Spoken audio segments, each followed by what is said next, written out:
the Auburn Blitz Podcast, your direct source for all Auburn all the time with Brett Pritchard, Faith Richardson, and Randy Lee.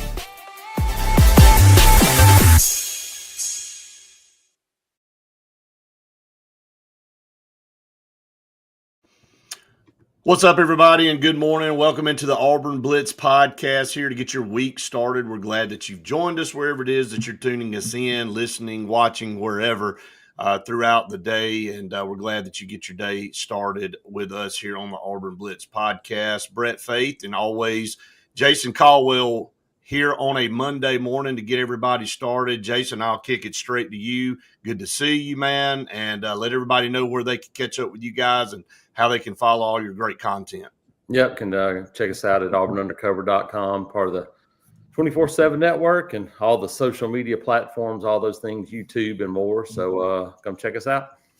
Had a long day on Saturday, but a good day. And Faith, we'll catch up with you here in a little bit. You had a different kind of day. You partied in New Orleans all weekend. So I was a little jealous of that. But Jason and I and a lot of other people were at A-Day. It's a little bit different, wasn't it, Jason? I think you and I agree that we kind of liked it a little bit better than what we've seen in the past. Yeah, I thought it was actually pretty good. I mean, you get A-Day game, you get some situations, but it's a lot of downtime and trying to do those things. And it's a lot of, down the line guys, a lot of walk-on guys, and it's fine. I like to see them get their opportunities, but I thought on Saturday we saw more action from people that are actually going to play football this year for Auburn. And so it was practice situations, 7-on-7s, but, goal line, red zone, kind of those periods. I thought it was really good. And I thought it was as valuable for a deuce night as any practice could possibly be. You saw the good. You saw some of the struggles that a freshman's going to have with timing and getting the ball out of his hands. But to do that in front of, I would guess, 15,000 or so, right, was a pretty good opportunity for him to kind of get that, some live work really in some of those situations. So, and then to top it off, it felt old school in a way to me, in that after the practice was over with, you open the gates up and let people come on the field and sign autograph. It felt old school to me, and I thought it was good. And so I know people are like, hey, it wasn't an A-Day game. I thought it was better, to be quite honest. I thought it was a better opportunity than an actual A-Day game was, because of the mixing in fan day with it on the same day. Right. I thought it made it a better day than it would have been otherwise. And I think people, you kind of give it a chance to go, hey, it's something new. I thought it was actually a little bit better. Jason, it took me back, buddy. I agree 100%. We went into the media room, had Coach Freeze and several players, and I came back out, and everybody was on the field and in the lines, and they had everything kind of roped off, and took me back to my days when I was a kid lining up to get autographs with my Jam shorts and Lawyer Tillman and all those guys. Yeah, we won't go back into the fashion faux pas that I had back in the day. But it was a lot of fun. I thought the weather obviously helped a lot. It was just a beautiful day, and then you had baseball in town. Faith, you and I talked about that. I'll let you add a little bit about that. I know you wanted to be there as well, but you had prior obligations. It's a different vibe. You and I were at practice this past week, and kind of knew that it was going to be deuce night, getting majority of the reps because of what we saw with Jackson Arnold. And I think Coach Freeze and them made the right decision just holding him out.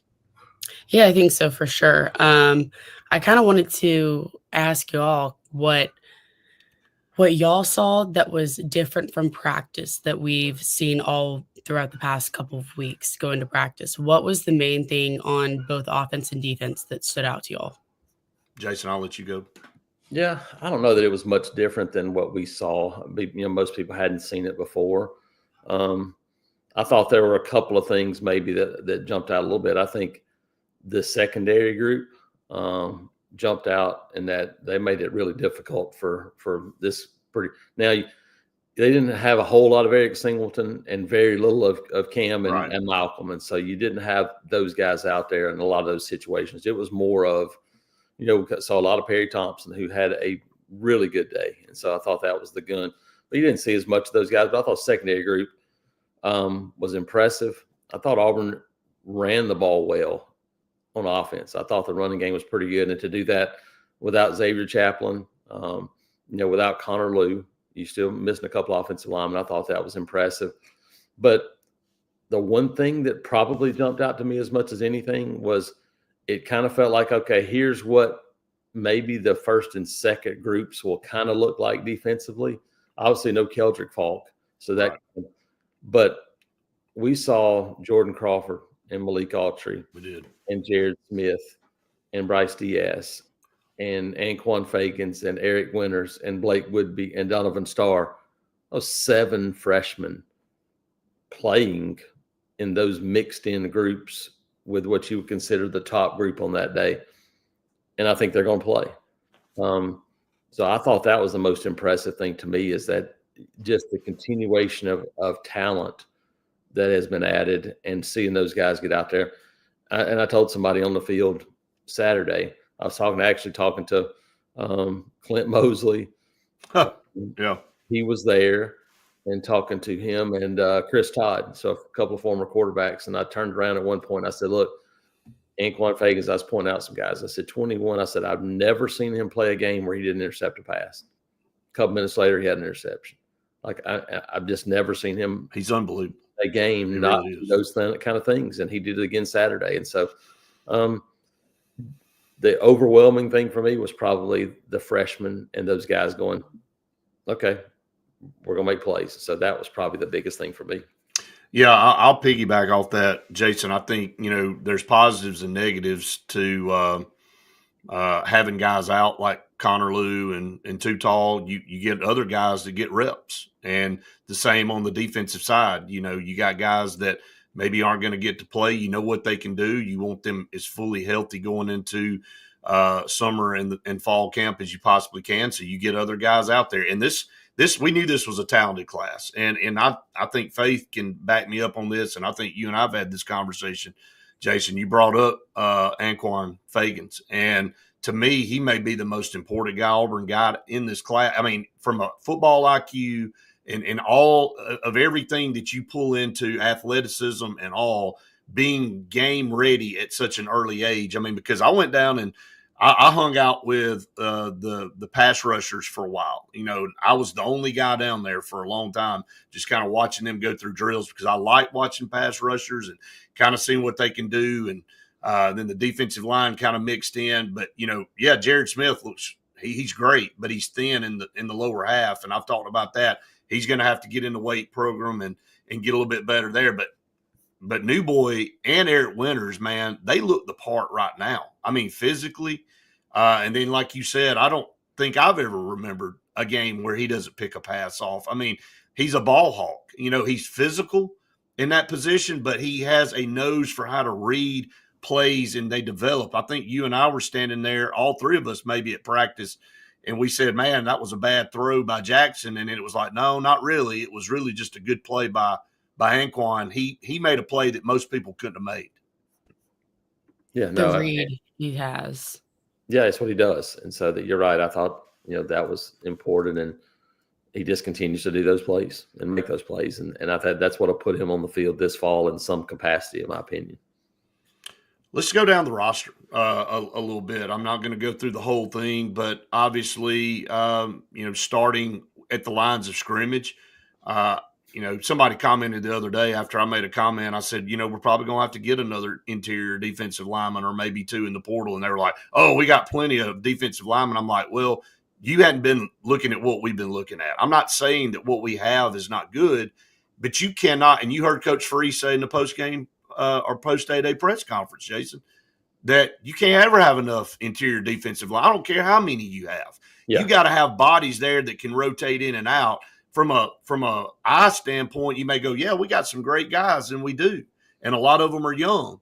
So what do you need to do? You probably need to go get 1 or 2 guys. Do you agree with me on that? Am I off on that? No, I think it's been the point the whole time. They're going to go try to get a couple of guys. The problem is everybody in the country needs it too. Will go take those guys too. And so anybody that goes in the portal now is going to come a fight. And so I think that's what you're looking at.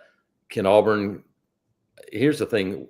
You're not going to add an all-SEC guy at this point. You're not going to do it. can you add a Philip Bleedy or an Right. Isaiah Rakes to go older, mature, experience, physically strong, grown man kind of guy? That's what you need, because I mean Jordan Crawford and Malik Archer can be really good, but the difficulties of playing those guys 25 or 30 snaps for 12 straight weeks in SEC play is going to be harder. And so that's where you need more guys, more bodies, and can you find one of those guys at least? Probably two, but if you can find one, it would be a big help for them moving into the season, because again, you're going to have injuries, you're going to have depth issues, and so yeah, I think if you ask me coming out of the spring, job number one is going to be to find a couple of extra bodies on the interior defensive line. Yeah, Faith, you and I, we saw that at practice the other day. I looked at you and I told you, I said, look, we look great here. I love our guys. We got to get some more depth. And You got to have numbers, guys, but not in the yes, bodies. that's right, exactly. You got to up the numbers there. I want to shift over to pass rush. Actually, I want to go back to one other guy, Jason, first. Quintoril Jameson Travis. I'm impressed with him. I was throughout practice the last few weeks, and then of course going in to A-Day. I think that guy. I think he's going to be a guy that's a. I think he's your starter up front, don't you? Yeah, I thought he was be a guy that would be pointing that direction. Older experience. I would think right now that if you said, "Hey, who's your starters?" I would say you would go Bobby Jameson Travis and Malik Blockton would probably be your two starters there. Right. Zacchaeus Walker's an older guy that's a veteran that can help you out there. And then I think it would be, Jordan Crawford, Malik Archer would be your next two guys. So that's where you're thinking you need some more help. Dallas Walker's a guy they brought in as a guy from Right. West Kentucky. That will be a kind of a plug and place guy, but I think it's going to be very similar to what we saw last year from, Rakes and those guys, where it's probably 15, 20 plays. It's probably first down, early, goal line, short yardage.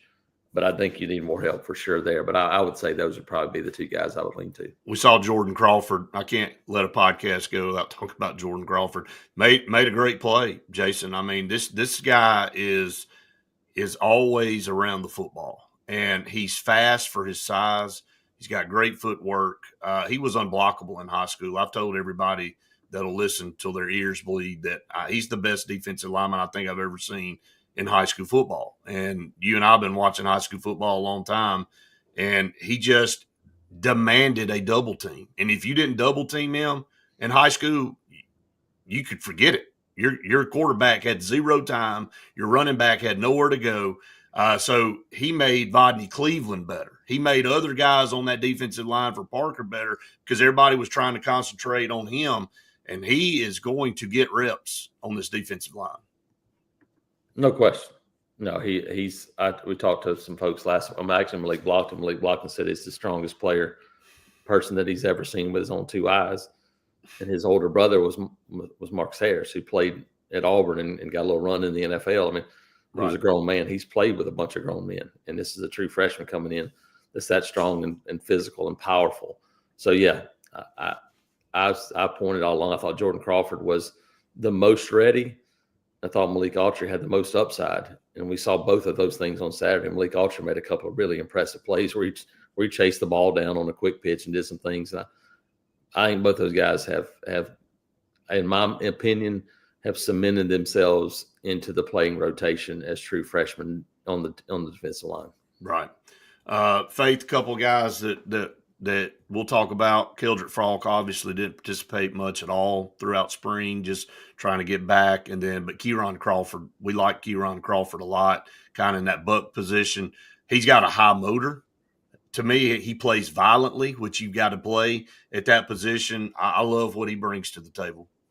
Absolutely. He's got some fire in him. And after talking to him last year and seeing him out this year, he's just a natural athlete too. He's kind of just, because he started playing so late, he's just got the natural athleticism.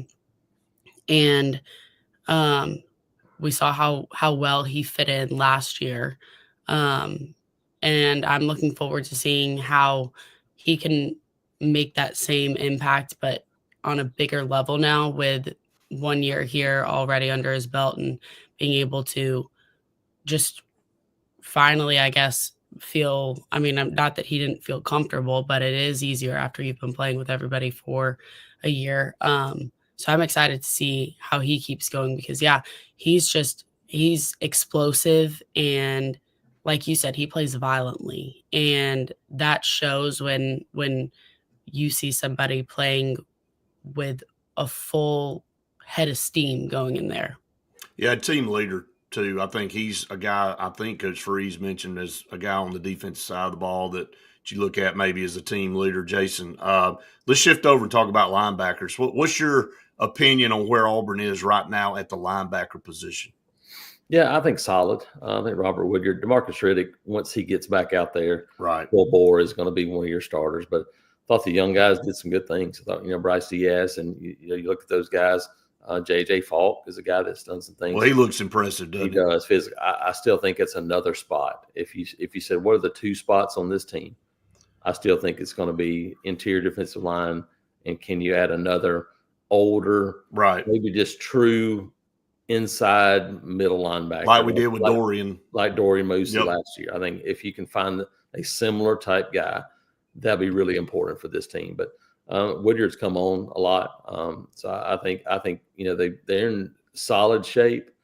But again, you'd like to have an older guy there to help you out some in this life. So SEC Xavier Atkins came in, but he's not a guy with a ton of experience either. And so I think, can you find a 6'1", 235, 240-pound, senior middle linebacker that's played a lot of football somewhere? I think that's probably the one thing that you're still looking for there. I had somebody ask me Saturday what I thought about DJ Barber getting in the mix and getting in the reps. I definitely think he's a piece. Is he a starter? No. But is he a piece? I definitely think he brings something there. Yeah, he could. Again, it's just the experience factor. I mean, Robert Woodyard's your most experienced linebacker there, and he's probably played in, 15 games in his career. Maybe. Never started. And so, Riddick started a couple of games as a nickel linebacker. That's the thing. I think it's just, can you find some experience there? All right, secondary. Now, you don't have to agree with me. I think it has a chance to be one of the most elite secondaries we've ever had. We've had some great ones, and of course, we've done well in the NFL draft with cornerbacks. Auburn has had a lot of guys drafted over the years at corner. But I think completely overall, and again, it'll have a lot to do with how fast some of these younger guys can catch on.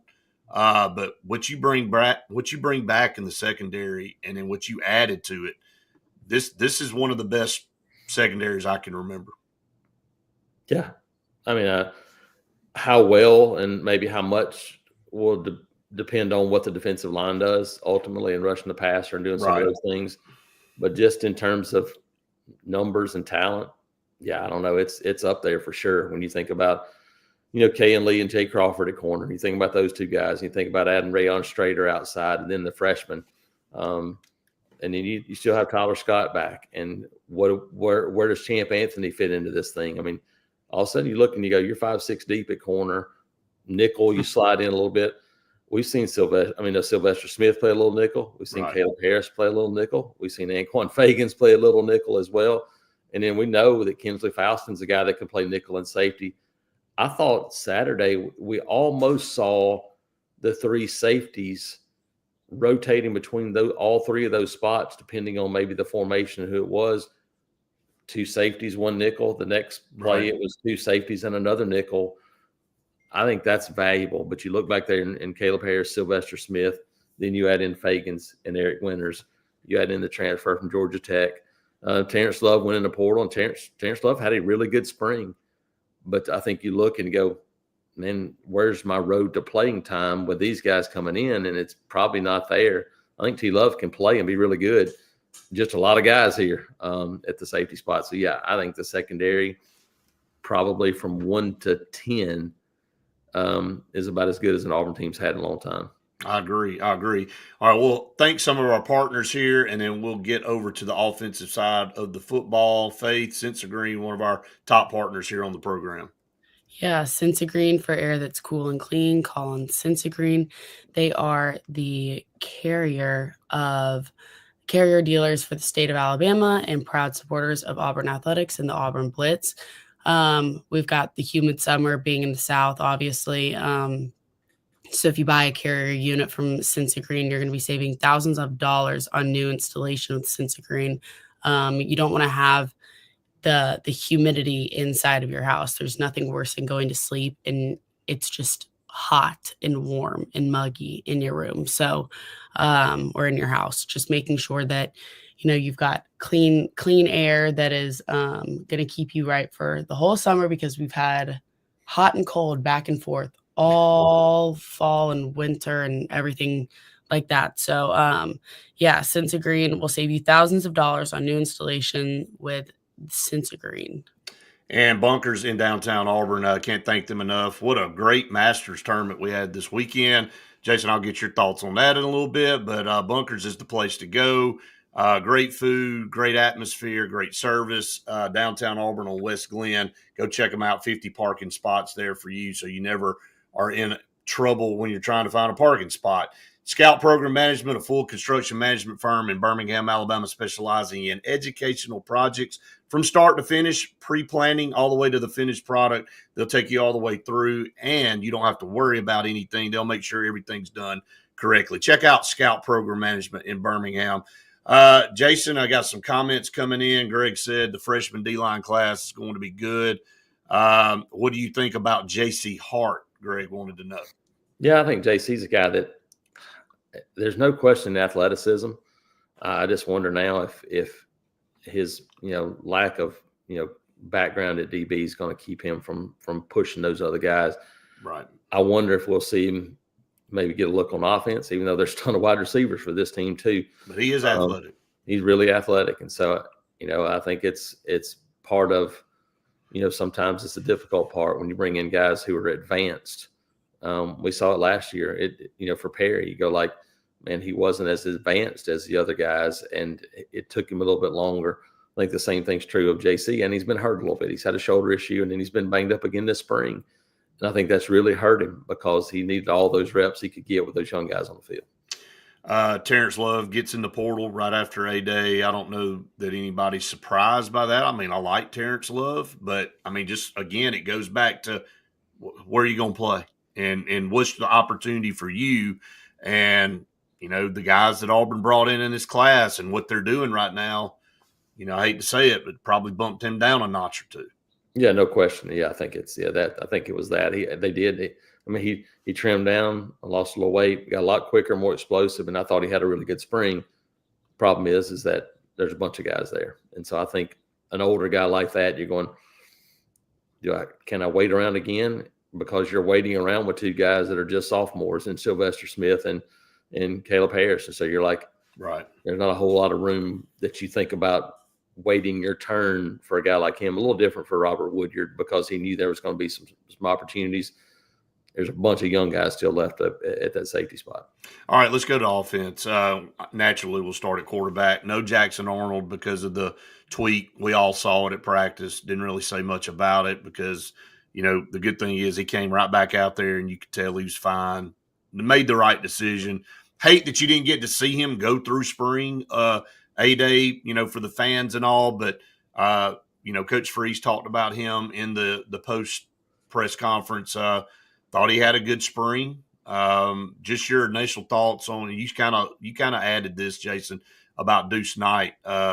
He got most all the reps, which was great for him. Yep. No, I talked to Ken Austin. I think it may have been Friday. We saw him Thursday. He said, look, the positive was that Jackson Arnold got every bit of practice in terms of installing things that they needed him to get done before tweaking that hamstring just a little bit.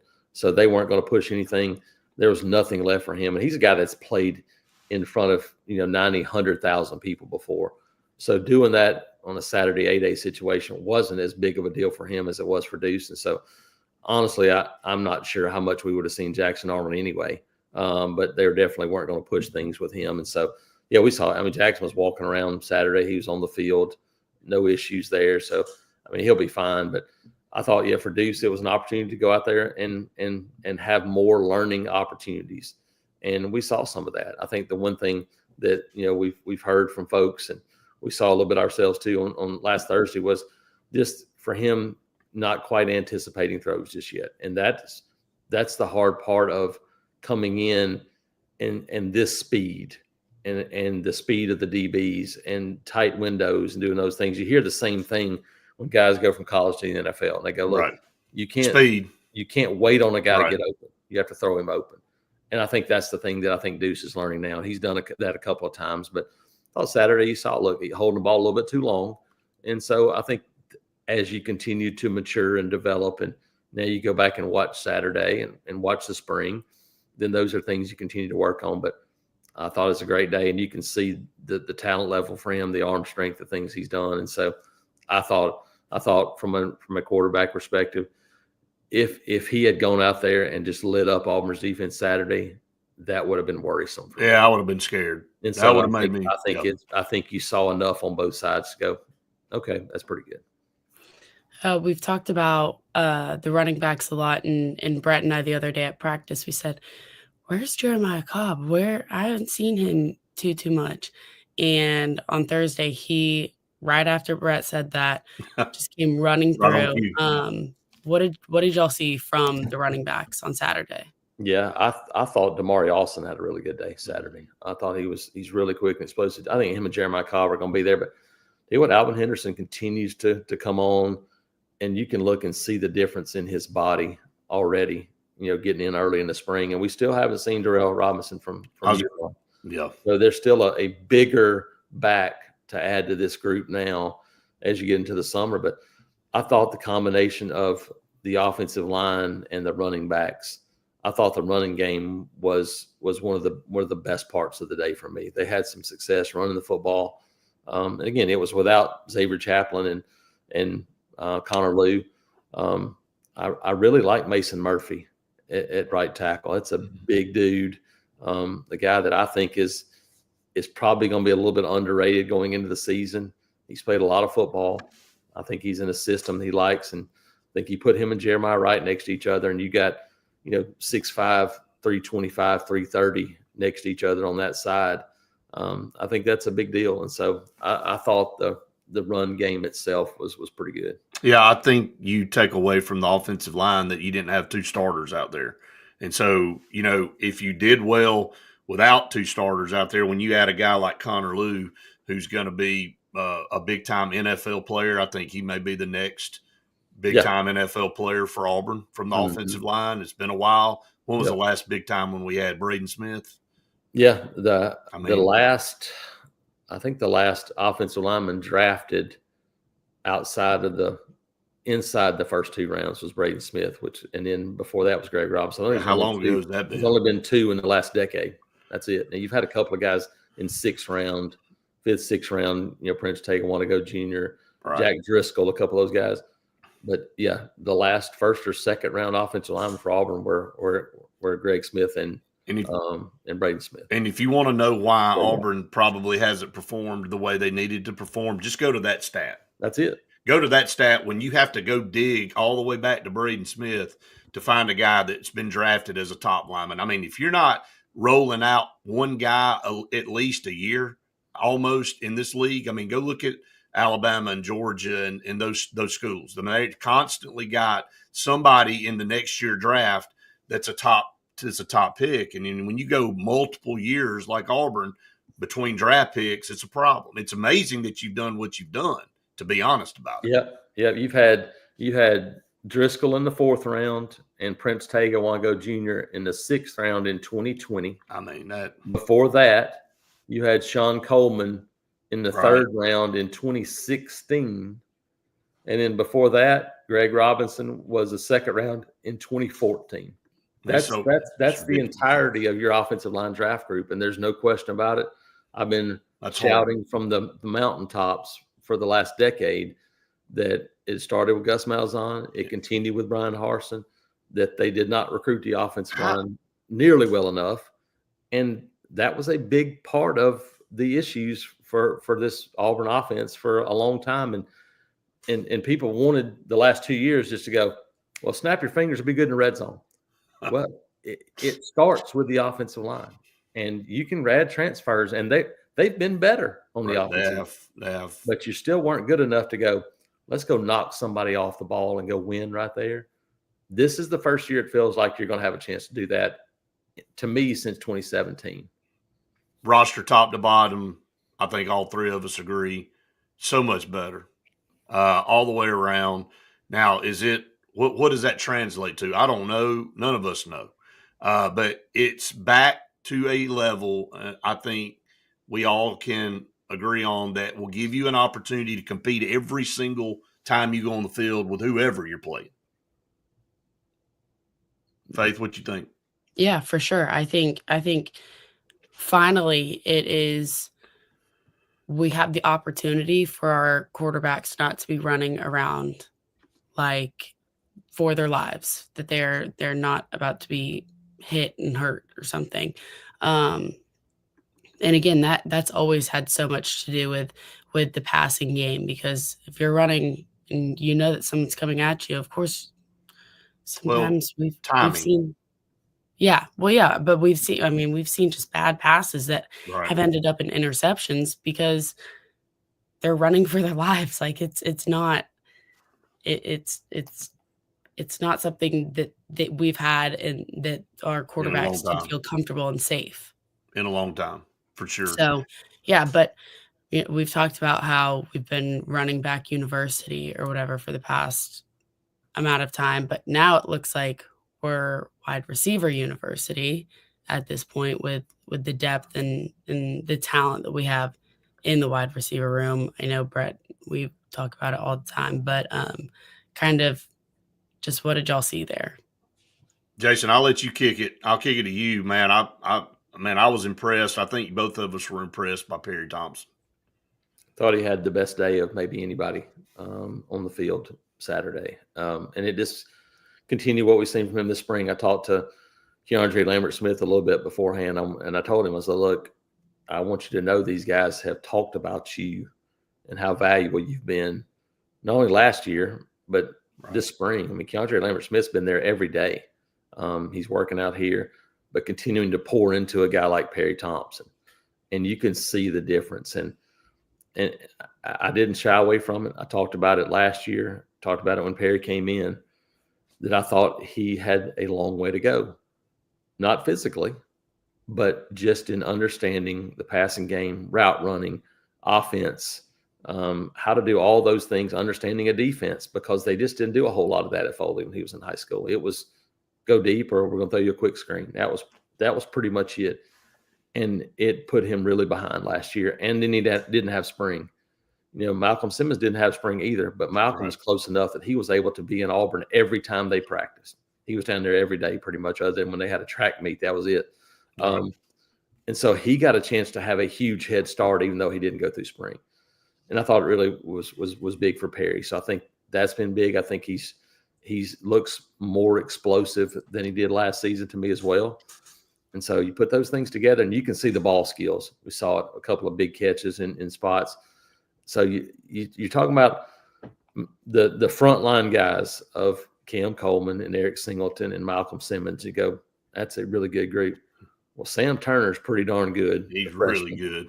Bryce Kane has come on. Perry Thompson's come on. Horatio Fields. Horatio Fields is a big physical guy. And you look up and you go, and there's 7, 8 guys you feel like you can go win with. And it's funny and also sad at the same time that I'm watching and I'm like, there's a couple of walk-on guys on this team that can play. Will Upton and those guys are pretty good players.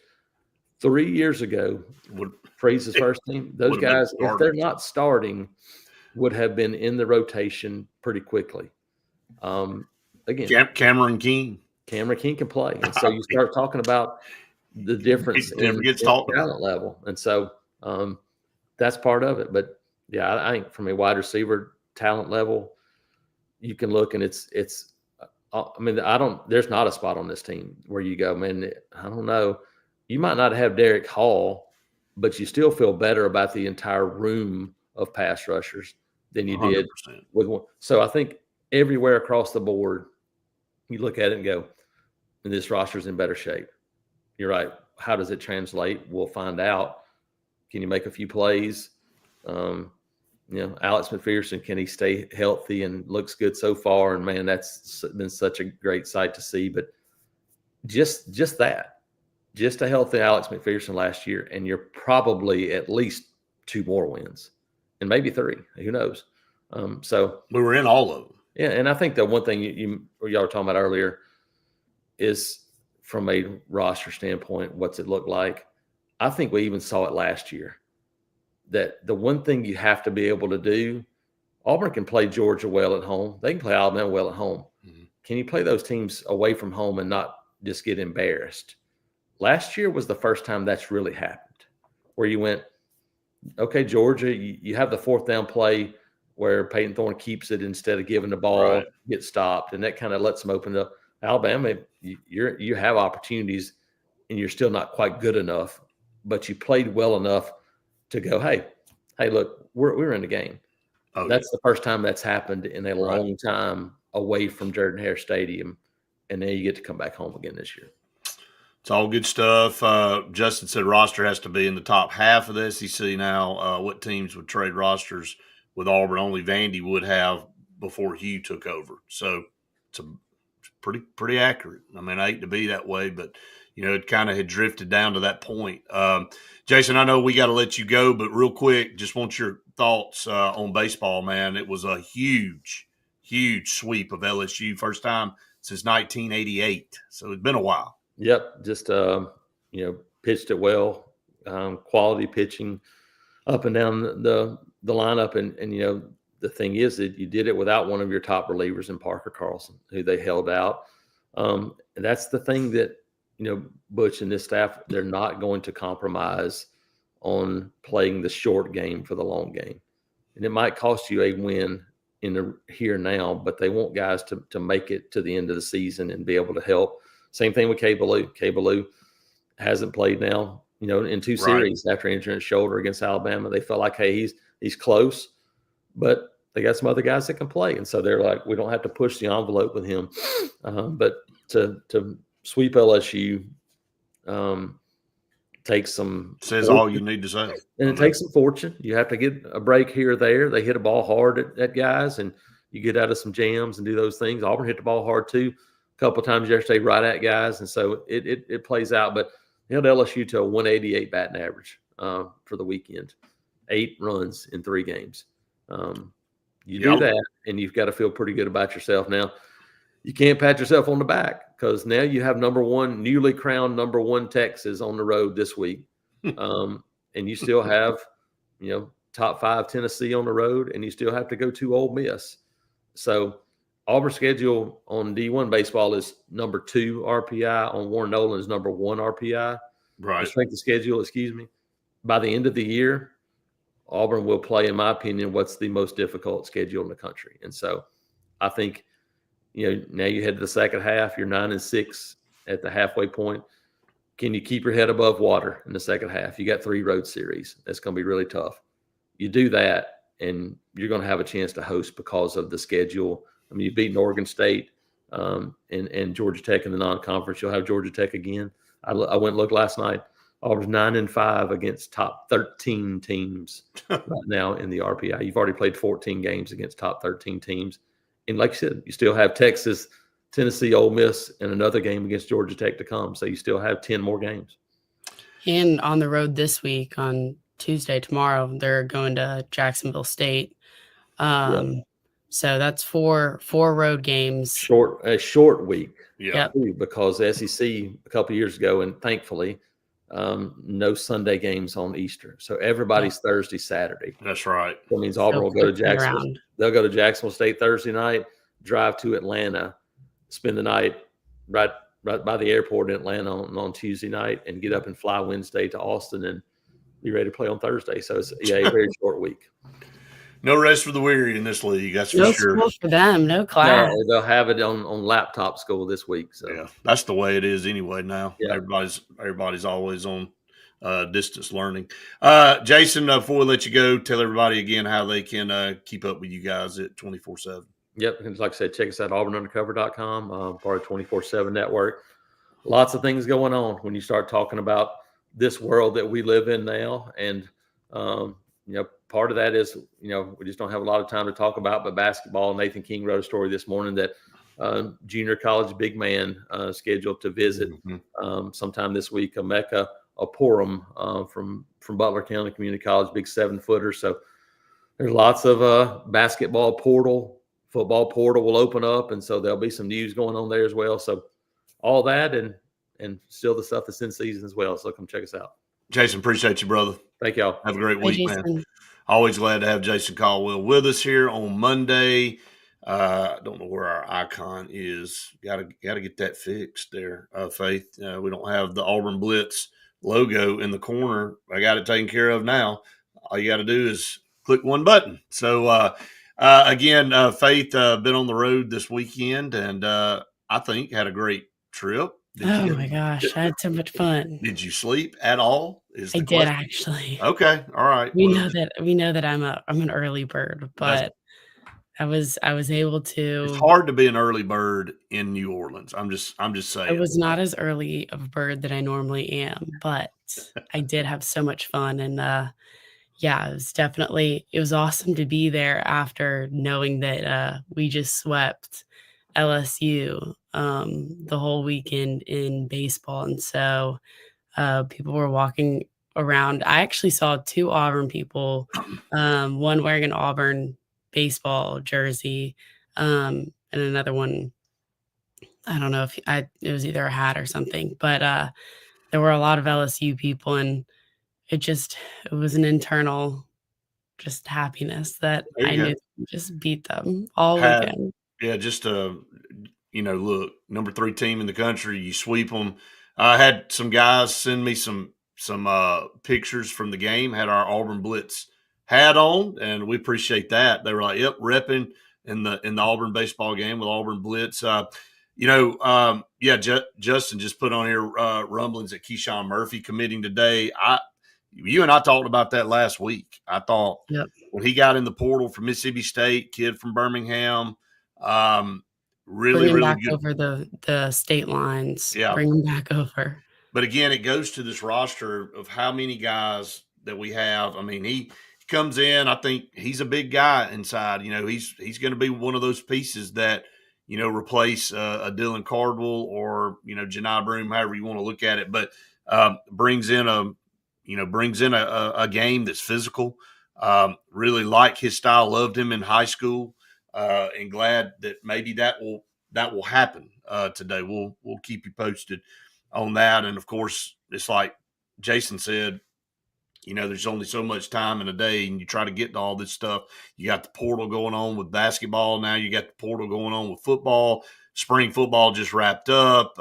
Baseball, softball got a series win over Georgia, a walk-off grand slam. We didn't even talk about that. So it's just so much to talk about.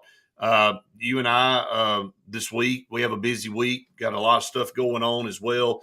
But A-Day, I thought, just to kind of sum this up and finish up, Faith, I thought it was really good. You got to go through the periods. People got to see really kind of what a practice was like.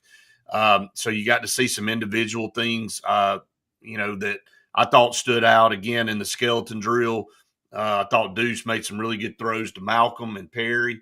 And made some really athletic catches. I really like Horatio Fields, and it's just his physical presence on the field. He's just a dominant looking guy that I think is going to be hard to cover. I told you my buddy from Wake Forest said, look, I think you guys are getting a really good player in him. Maybe didn't show as much here as he's probably going to be able to do at Auburn. So it's just a deep room. And to kind of sum it all up, the roster is so much better. And from a physical standpoint and going out there and looking at guys that okay, that guy looks like an elite pass rusher. Okay, that guy looks like he's got the potential to be an elite left tackle or elite, offensive lineman or whatever position you want to choose. Linebackers look the part. A lot of youth mixed in this in this roster, but some guys that are already developed and ready to go because of the programs that they've played in high school and being able to get here early and get through these workouts and things and get ready. It means like freshmen back in the day when they reported in summer, Faith, right before the season started, that's different than a freshman reporting in December. Absolutely. I mean, they're basically here by the time the season starts 9 months. Right. So, Yeah.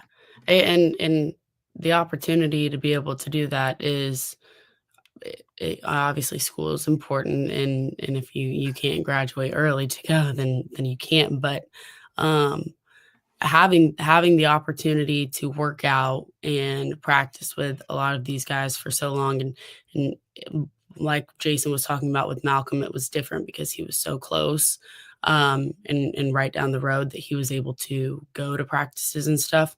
But really being able to get in the reps with whatever group you're in, right.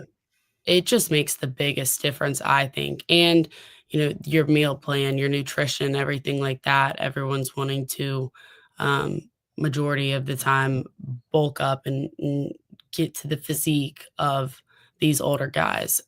So, yeah, I think having a lot of them come out early, just makes the biggest impact, and um, overall is going to help us in the long run. No doubt about it. No doubt about it. Well, again, I think Auburn done with spring. That went by fast. Now we shift focus to summer and everybody getting, fully healthy and, watching the portal to see who Auburn's able to add. Will some other guys get in the portal from Auburn? I think we just mentioned Terrence Love. You and I talked about that. I don't think I'd even left the stadium very well. Gotten in my car and you texted me and you're like, "What?" I'm like, "Yeah, I because wondered if he'd I'm like, even gone, yeah, and that's why I texted you, because I said, right, "What in the world just right." happened?" Well, I just think we kind of summed it up earlier in the Mm, show that you go down it's this hard. roster, it's hard, and it's not because I don't think people like him and he didn't like Auburn. It's just maybe you got to go somewhere else to figure out where you can play if you Yep. want to play now. So that's the decision. A couple other things that aren't Auburn related. The craziness of Kyron Lacey and that story is wild. It's sad. Anytime something like that happens tragically, it's not. I know he had his transgressions and his issues, but you don't want to ever see anything like this happen. Just a horrible ending to that story, and then the Nico Imialiava issue with Tennessee just blew everybody's mind this weekend, and just late last week and into this. I mean, just where we are in college football now. I mean, it's just. I mean, I don't know where we go from here, and I don't wish the kid bad, but if it's going to take everybody saying I'm not touching that guy, because of what he did to his school, and I'm not bailing him out, but we all know somebody is. We all know somebody is, and that's why this will never fix itself because somebody's going to say, "Hey, I need him." We'll go ahead and take the chance and we'll pay him the money. We need an elite quarterback if you want to call Nico elite, because if you go back and look at his stats weren't very elite. I know he helped Tennessee get to the playoffs, but I think he threw 9 touchdowns in SEC play, and 4 of them were against Vanderbilt. So, Yeah, there's a lot going around that, and that's when we've talked about how what has this world of NIL moved to of in college sports. right, right, Just as we've said, it's not loyalty anymore, but it I mean, I think it all kind of has to reflect on the person that you're taking a right. chance on, obviously, but also what they're capable of doing like this. So we'll see how it all ends. We'll be following that story as well. But I want to get back to some more of our partners before we close out here on the program. We can't thank them enough. Again, kick over to you, Faith, if I can find my stuff this morning. It's all over the place. So Sure Shot in Alex City. Excited about turkey season. It's well underway, and I've been seeing a lot of people's pictures of turkeys, and I have 0 this year, which I'm pissed about. So got to get out in the woods to be able to have that. But I'll kick it to you. Great place to go for all your outdoor needs. Yeah, absolutely. And they're very helpful there too. They're able to educate you. They also have um, like safety classes, self-defense classes. So if there's any women that want to know how to use and operate a handgun properly, they can help you with that too. And I know that that's a very important thing. If you're going to buy a gun, you want to be able to use it properly. And yeah, Absolutely. hunting apparel and everything, they've got plenty of different um, sizes and everything, like women's sizes too. So if you want to go over there and the women can go get theirs too, they're more than happy to help you. Oliver Ross, and that's a little bit small, but I'm going to blow it up. But Oliver Ross, can't say enough about them. Yeah, Oliver Ross. If your party is 20 people or 20,000 people, they're licensed professional bartenders. So sorority or fraternity date parties. I know a lot of the summer there's going to be a lot of rush events. That's going to be something where you can call on Oliver Ross, and even people that are just having parties, 4th of July parties, anything like that, Memorial Day weekend. Um, don't don't take the chance and ruin it yourself. Try just call on somebody else Be and spilling stuff all over the floor. yeah, just trust the professionals, leave it to them. Can't say enough about Oliver Ross. Give him a call, 256-496-2212, or hit our buddy up, Mark Gillen. He will take care of you there. Also, Old Number One Customs. It is tax season. Unfortunately, I had my tax meeting this weekend, and it sucked. So I hate taxes. And for those of you that get tax refunds back, no better opportunity than to contact Old Number One Customs and get your bathroom or your kitchen remodeled. 0% financing, 0% down. I mean, what better option can you have? And they can be in and out of your house within 2 weeks. They can get it all done within 2 weeks. So go call on Old Number One Customs out there at 334-752-6162. And then JFA Blue Plumbing, Faith, the Atlas Duo whole home water filter. Everybody needs to be drinking filtered, clean water. It's important for your health. Yeah, when I saw what it did to my dog's water bowl, I thought absolutely not. She's not drinking out of this. She's drinking filtered water. Um, so yeah, just you got to be careful of what you're putting in your body and your kids and whoever comes over to your house. You want to have filtered water for everybody. So make sure you call on JFA Blue Plumbing because they're going to be able to take care of you and get all of that taken care of so that you guys can drink safe, clean water. Absolutely. JFA Blue Plumbing. Can't forget this number, 844-JFA Blue. 844-JFA Blue. And they'll come install the Atlas Duo whole home water filter in your house. All right, Faith, great stuff. We really appreciate everybody that tunes us in each and every day. Continue to climb here on YouTube with our subscribers. We're up over 3,600 now. We went over 3,600 while we're on the show as we talk. We just went over 3,600. So really appreciate everybody that shares our content, spreads the word. We couldn't do it without you guys, even all you negative nannies out there that like to find everything wrong with what we say. Just keep throwing it at us. I'm going to stick to my guns, whoever it was that said, oh, we got plenty of defensive linemen. Okay, why don't you ask the coaches and see if they feel the same way? And I can tell you the answer is no. You can't ever have enough. Do we have good quality defensive linemen? Yes, but can we add a couple more to kind of feel a little bit?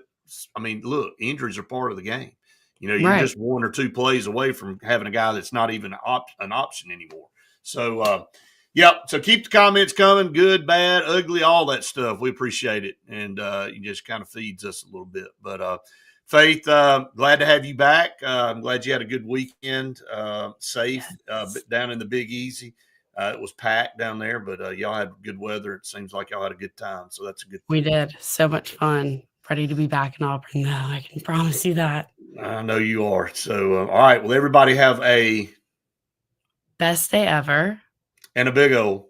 War Eagle.